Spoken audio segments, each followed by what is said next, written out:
Medžiai prie Statoilo degalinės, būtent Veisiejų gatvėje, netoli prekybos centro Pasidaryk pats, buvo iškirsti vykdant želdinių priežiūros ir tvarkymo darbus, kadangi medžiai tikrai buvo avarinės būklės.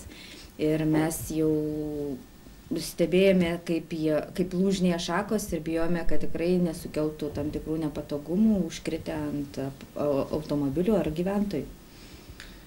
Tai nežadat nieko statyti toje vietoje? Tikrai toje vietoje niekas nebus statoma, tiesiog tai vykdant eilinius želdinių priežiūros darbus. Sakykite, o kokia situacija yra bendrai mieste? Ar dar yra numatyta kitų darbų?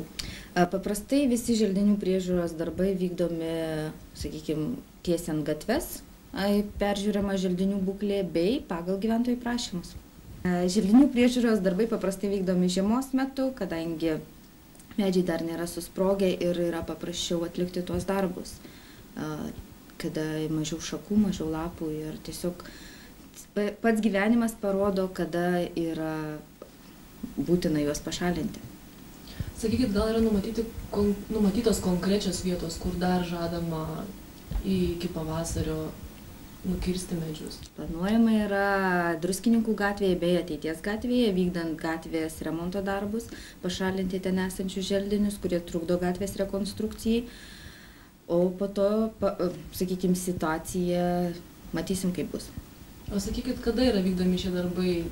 Dieną, ryte, vakare?